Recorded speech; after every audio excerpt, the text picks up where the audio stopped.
one of the things I like about coming to this group is I get to learn lots of things, and as I opened Dr. Mark's little thing about the topic today, I realized that I'm going to be learning a lot. So we're going to learn from John at Because Business. The title of his presentation is Using Neuroplasticity to Optimize Plan Succession and Exit Gracefully. So let's hear from John.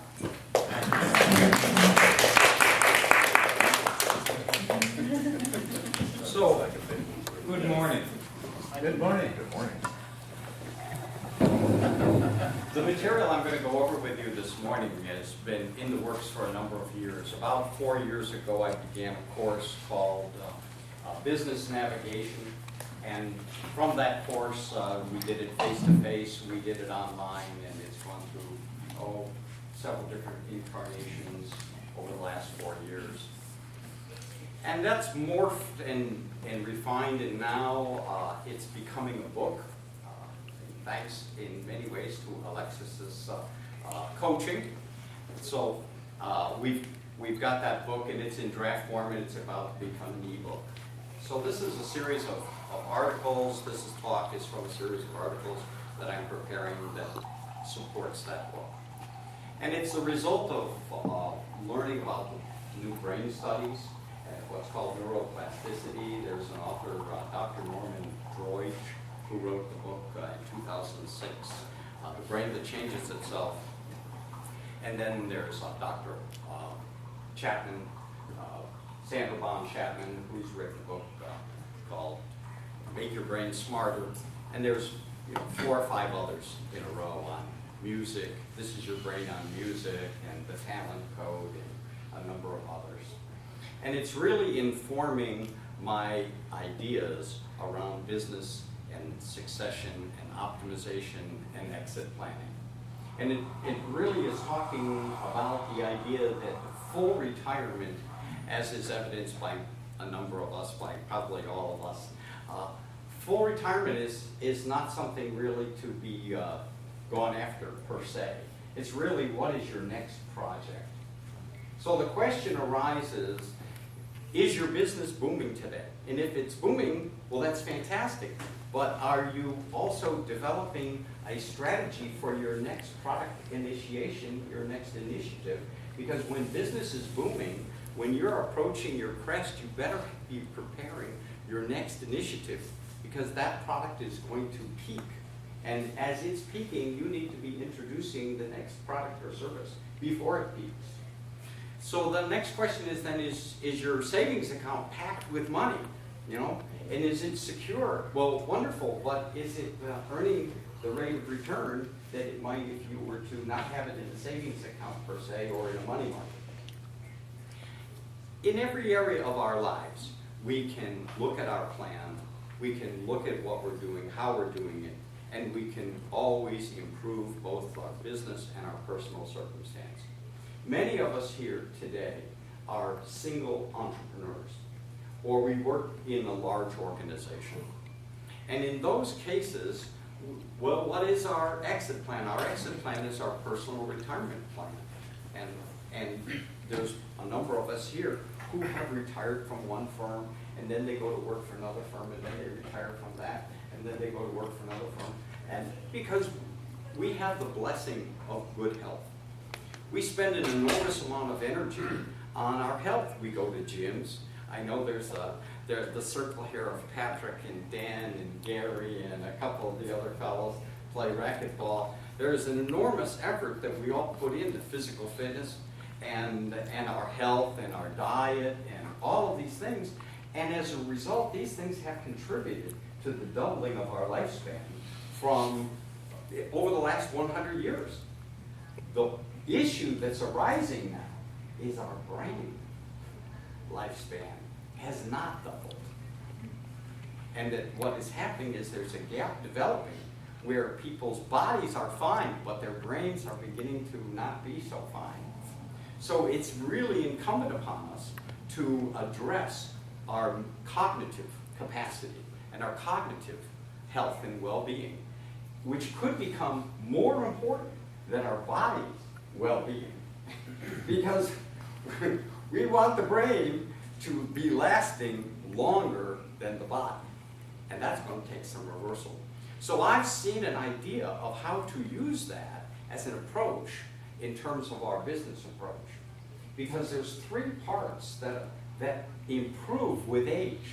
And that is the frontal lobe, and that is foresight, cognitive capacity, the ability to synthesize complex integrated thought, and strategic planning. Those three and a host of others are the main focus of the frontal lobe. So as we age, those are improving. Our abilities in those areas are improving, and part of it has to do with what Daniel Coyle talks about in the talent code of myelination. And that is, there's gray matter and white matter in the brain, and the gray matter is the cell body, the nerve cell body, and the white matter is the fatty tissue that surrounds the axon, the neuron axon, and insulates and reduces signal loss. When we're born, we have virtually no myelin, as it only grows through the firing of the neuron. As we fire neurons, it builds up. Now, it builds up better if we're energetic and enthusiastic, and there's some passion and drive. So it's got to be linked in somehow with the amygdala and some of the other brain functions, that if one part is the amygdala or the limbic section is also firing, then it's going to drive that action. And this is just cutting edge stuff here. So if we do things with rote repetition, with just over and over and over, that is deadening to our imagination and our creativity and our mental function. But if we do that same repetition with passion and drive and enthusiasm, it builds myelin. And the 10,000 hours, it's said to take 10,000 hours, which is about 2 hours a day, about 1,000 hours a year, 10 years of repeated action, and we become expert, genuine expert. If you look at Mozart, you look at world-renowned leaders, it's taken about 10 years for them to get up to a skill level. So that's what we're all doing, is we're working on developing that expert talent or skill that really is the result of 10,000 hours of passionate effort to generate that. So I'd like to introduce the idea that beginning today, that we challenge ourselves to improve our cognitive capacity in the same way that we're improving our physical well-being and our physical health, and that we use that to improve our business operations. So for those of us who do not have staff and employees, the question becomes, do we want to have staff? And I know there's a lot of concerns and considerations to developing a team and staff and all the responsibilities that involves. But if you're not going to do that, then you're going to have a different exit plan and a different strategy for succession. You may need to just sell, or you may need to buy into someone else and then create a strategy for yourself. But that is one of the main dividing lines right there, is are you going to have staff? Are you going to become a leader with staff? Or are you not going to?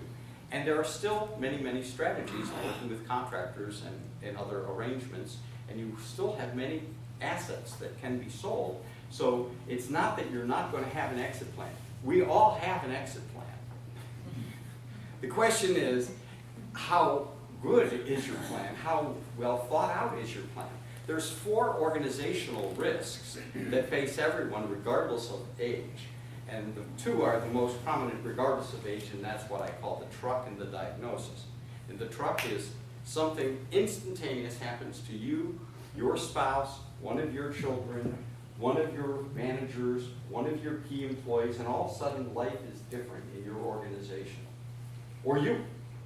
The second is the diagnosis, which is something is progressive. You get news that something is changing. There's been a date put on something, And at some period in the future, things are going to be different, and you need to start preparing like now. All of our priorities change. And again, this applies to both you, your spouse, your children, your key employees. So those are the two most fundamental risks that every single one of us face, regardless of whether we're 20 or 70. It can happen at any time. The third is the lottery.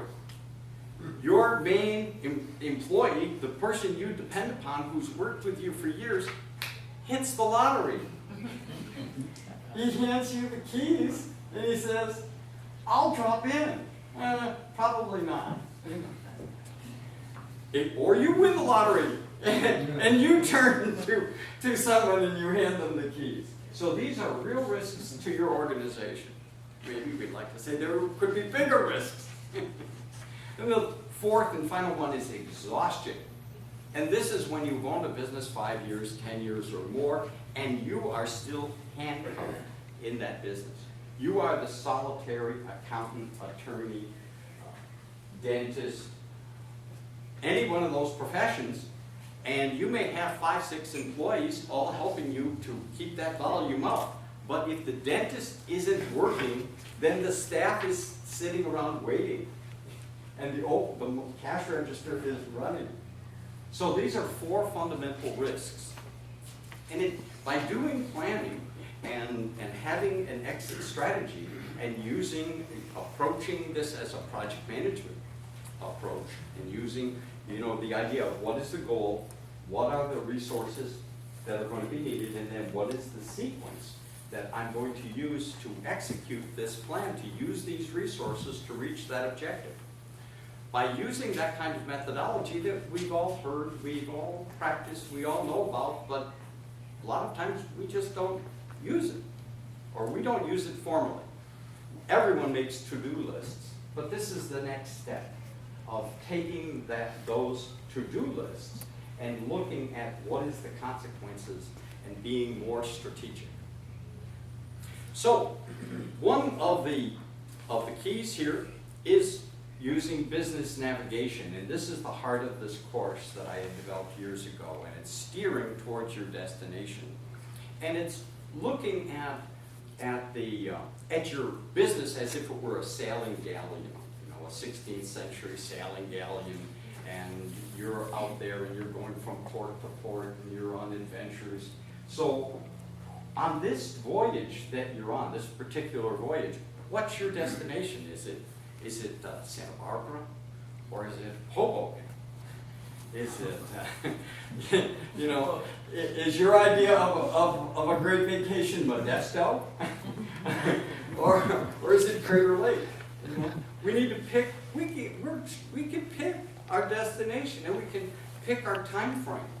So these are things that we can use. These are imaginative tricks that we can use to stimulate ourselves and our team, our partners, and the people that we're working with to use the imagery that's going to stimulate and inspire people. And then to develop the strategy, to have the plan, and to engage the team. It's one thing for you, the owner, the leader, to make a plan. Now, the next level is for you to work with your staff and inspire them to make a plan. For you to give them a basic job description that you've developed, and then say, this is the minimum requirements for this position. What could you do? Surely you can see some way to make this better. What have I got wrong here? Give me some feedback here. So that kind of involvement and having them take a hand in their own job description, in their own tasks and what they're doing, so that they can say, I thought of a better idea here. We could skip stage 6 here. It's not really adding a lot, and it takes a little time. Wonderful idea. And then acknowledge that employee in front of his peers, because it's been shown that acknowledgement in front of peers has a higher value than being paid a bonus. Along that line, look at your compensation plan. The compensation plan that you have now, compare it with the compensation plan of a year or two ago, or longer. And then look out towards the future, because you want to have a win-win agreement with your employees. Do you have employment agreements? Do you have vendor agreements? I know you have client agreements, but have you gone to the trouble of creating agreements with people with whom you're asking them to do things for you, and you have a specific framework, and it's a win-win, and looking at the values of your customers, the values of your staff, and integrating it with your company culture. By aligning that, and then working with each of your employees and really learning about what their interests are. Do they have a camper? Do they have a dog? Do they have kids?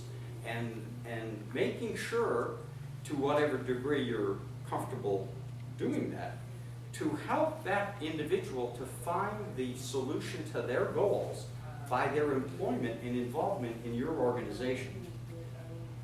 That's win-win.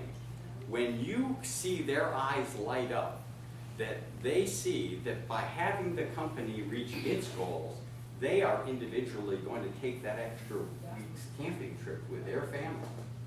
Now you go to ignition, and when the employees are ignited and inspired and enthusiastic, who's that going to benefit? It has a direct benefit upon the customers. And if the employee's excited and the customer's excited, then who's going to benefit? The company's going to benefit. You're going to benefit. So it's working in these different arenas that is going to lead you to identify which of those employees are possible candidates for further talent development, further mentoring and leadership development, further advanced training. And as you begin to identify those new leaders, and there's both formal leaders and informal leaders, and you want to be noticing both and encouraging both the formal leaders and the informal leaders, because it's in that informal leadership that you can then further give some help to and bring them into a more formal leadership position. Because you see, they have the enthusiasm, they have the ability, they have the talent, they have the passion, they have the drive. Now they need the stepping stones. They may need to be sent to an additional course, get some additional training, get some etiquette training, get some other skills, get some other experiences. Let them fall down a time or two. We don't want to be too careful. That's how we all learn, is from how we fall and get up, not always our successes. So this brings us to my conclusion. And my conclusion is, again, to challenge us to, from today forward, when we're going to get a physical fitness exam, we're going in for our annual exam, what about a mental exam? Now, most of our doctors, though, are not trained in this, and they're going to, the routine is, okay, who's the president? What is the day of the week? Oh. What season is this? I live with our Kate's 91-year-old mom, and she every day, what's the date? Tell her the date. And or sometimes I'll turn around and I'll say, well, you tell me what the date is. Well, I don't know. Well, look out there. Is it snowing? What season is this? So when this kind of circumstance takes place, obviously, it's not good. But we have the ability now to really challenge ourselves. And there's Dr. Chapman was asked if she could develop a 30-minute evaluation that would be a part of a longer evaluation of other areas, and she said, absolutely not.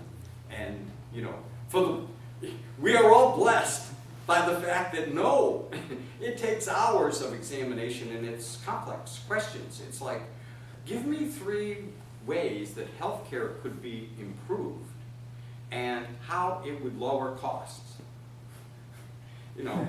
It's those kinds of questions.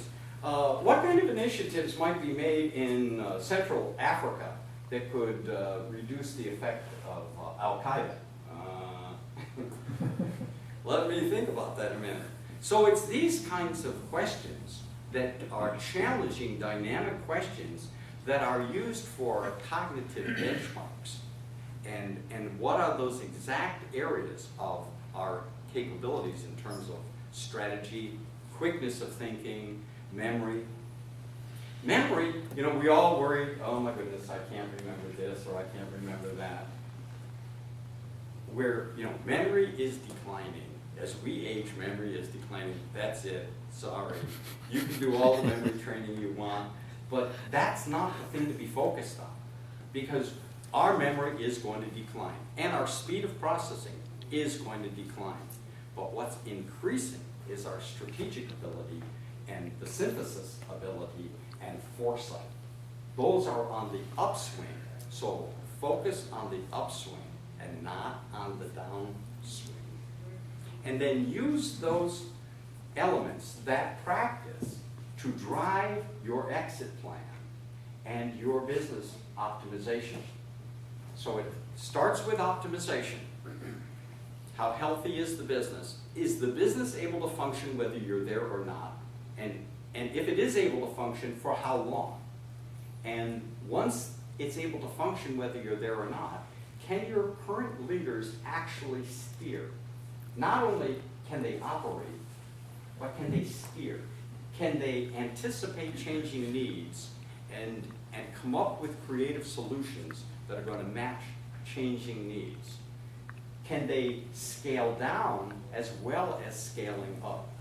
Do they know how to reduce job processes as volume might shrink in a particular area, as well as expand? And then look at your budgets.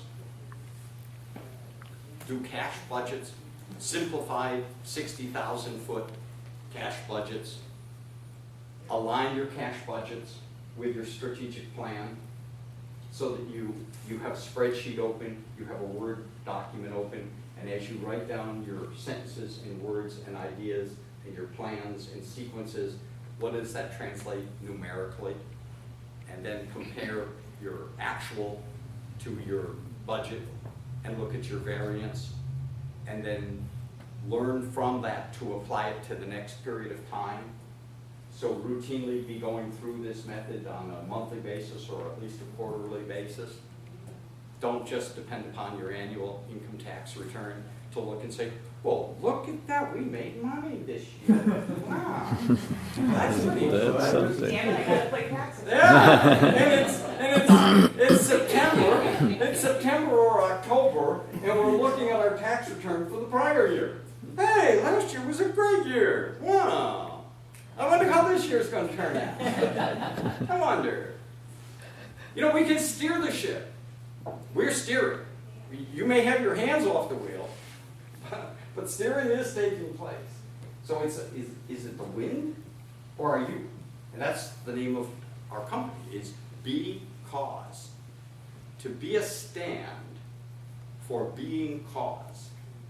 That you are the wind, and you're not the leaf in the wind.